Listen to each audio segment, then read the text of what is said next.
相信大家都很清楚，缴纳社保对人们的日常生活真的非常重要，尤其是那些在事业单位以及国企里工作的员工，更是非常努力的在缴纳社保，想为自己带来一份保障。实际上呢，缴纳社保可以带来的好处真的非常多，比如自己老了以后能够每个月领取国家给的福利，哪怕失业了也可以领取失业金，在工作中受伤也可以获得赔偿，生病的话呢，可以使用医疗保险报销，甚至买房都可以利用公积金来贷款。这样看来，人们的生活真的没有办法离开社保。然而最近为何越来越多的人弃缴社保呢？难道不担心养老问题吗？问过一个内行的人，他告诉了我实情。事实上，确实有部分人根本不想缴纳社保，这就让他们以后的生活充满了风险。如果生活出现了什么风吹草动，很有可能就会陷入到困境中。总体来看，这些人主要包括以下几种类型。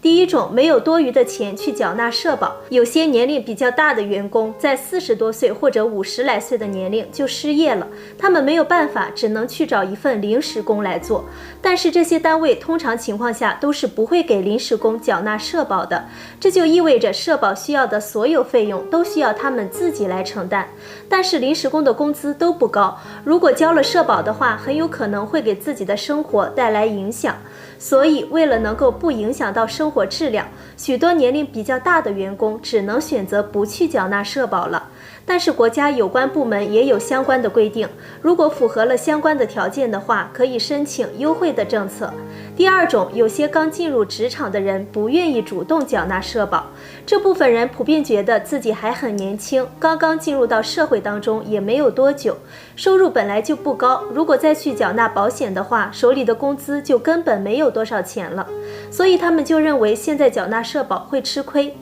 还不如等到工资再多一些，年龄再大一些，再缴纳社保，反正缴纳15年的时间就可以正常领取养老金了。甚至还有一些企业和员工达成了一致，企业会把缴纳社保的钱直接发放到员工的工资卡里，而员工也对这种行为表示了默认。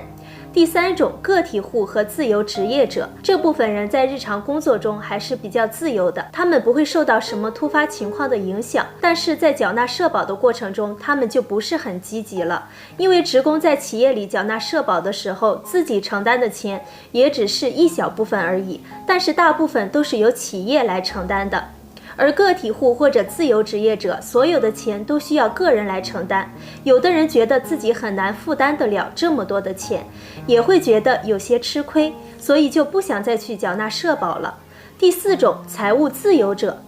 有些人通过自己的不懈努力做生意取得了成功，也积攒了不少的财富，他们觉得缴纳社保靠着那点微薄的收入来养老也不太现实，所以还不如存上一笔钱留着养老。如果你的钱足够多的话，觉得自己的生活可以得到保障，并且已经实现了财富自由，社保也没有太大的意义，毕竟缴纳社保也只是为了自己的晚年生活多一点安全性而已。第五种，不知道如何缴纳的人，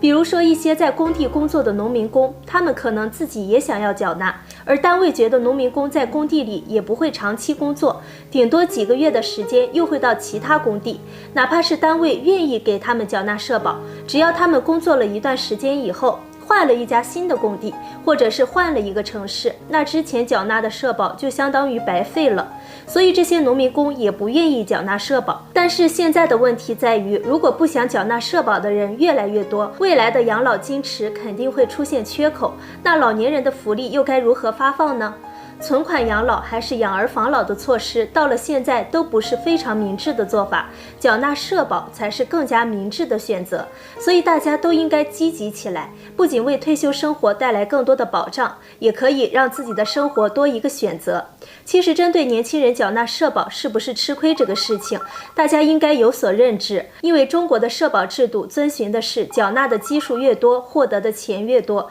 缴纳的时间越长，获得的钱越多的原则。也就是说，如果你缴纳的钱多的话，你最后拿到的钱也会越多，绝对不会存在吃亏不吃亏的问题。